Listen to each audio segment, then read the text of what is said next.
गांव के बाहरी छोर पर एक पुरानी हवेली खड़ी थी जो सालों से वीरान पड़ी थी।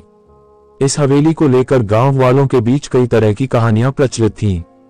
कहा जाता था कि इस हवेली में एक प्यासी आत्मा रहती है जो हर पूर्णिमा की रात को प्रकट होती है और अपनी अधूरी इच्छाओं के लिए भटकती है। विक्रम, जो एक साहसी युवक था, इन कहानियों को सिर्फ मनगढ़ंत बातें मानता था। वह शहर में पढ़ाई के बाद हाल ही में अपने गांव लौटा था। विक्रम को इन सब पर विश्वास नहीं था। उसे लगा कि ये सब अंधविश्वास है और उसने ठान लिया कि वह इस हवेली के रहस्य को सुलझाएगा। एक दिन विक्रम ने अपने दोस्तों को चुनौती दी, अगर तुम में से कोई भी मेरे साथ चलने की हिम्मत रखता है तो चलो उस हवेली में चलते हैं। वहां जाकर देखेंगे कि आखिर सच क्या है। विक्रम के दो दोस्त राजू और समीर उसकी बातों में आ गए। उस रात तीनों ने तय किया कि पूर्णिमा की रात हवेली जाएंगे। हवेली के पास पहुंचते ही ठंडी हवा के झोंके ने उन्हें रोकने की कोशिश की। दरवाजे पर एक पुरानी जंजीर लटकी हुई थी जो हवा के साथ खड़खड़ा रही थी। विक्रम ने बिना डरे दरवाजा खोला। अंदर घुप अंधेरा था। तीनों ने अपनी टॉर्च निकाली और इधर उधर देखने लगे। हवेली के कमरों में पुराने फर्नीचर और धूल भरे पर्दे लटके हुए थे।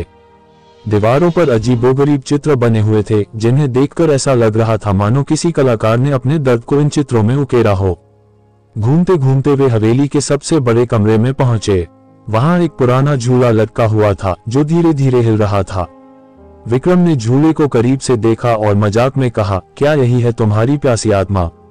अचानक झूला तेजी से हिलने लगा और एक महिला की परछाई दिखने लगी।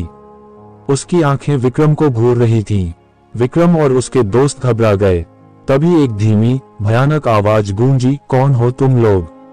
क्यों मेरी शांति भंग कर रहे हो? विक्रम ने खुद को संभाला और कहा, हम यहाँ सच्चाई जानने आए हैं। क्या तुम वही आत्मा हो जिसके बारे में लोग कहते हैं? आवाज ने उत्तर दिया, हाँ मैं वही हूँ।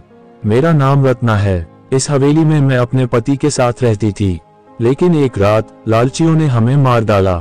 मेरी आत्मा तब से यहीं भटक रही है क्योंकि मेरी आखिरी इच्छा पूरी नहीं हुई। रत्ना की आत्मा ने बताया कि उसने मरने से पहले अपने आभूषणों को हवेली के तहखाने में छुपा दिया था। वह चाहती थी कि ये गहने किसी जरूरतमंद को मिले, लेकिन कोई भी उनकी सच्चाई जानने की हिम्मत नहीं कर सका। विक्रम ने पूछा, अगर हम तुम्हारी ये इच्छा पूरी कर दें तो क्या तुम मुक्त हो जाओगी? आत्मा ने सिर हिलाया और कहा, अगर तुम मेरे गहने किसी जरूरतमंद को दे दो तो मैं इस दुनिया से विदा ले लूंगी। विक्रम और उसके दोस्तों ने तहखाने की खोज शुरू की। तहखाने का दरवाजा टूट चुका था और सीढ़ियां धूल और जालों से भरी हुई थीं। वे जैसे ही नीचे उतरे उन्हें एक पुराना लोहे का बक्सा मिला। बक्से को खोलने पर उसमें सोने और चांदी के गहने निकले। तभी रत्ना की आत्मा फिर प्रकट हुई। उसने कहा, अब इन्हें जरूरतमंदों को दे दो, मेरी आत्मा को शांति मिलेगी। विक्रम और उसके दोस्तों ने अगले दिन गांव के मुखिया के साथ मिलकर गहनों को गरीबों में बांट दिया।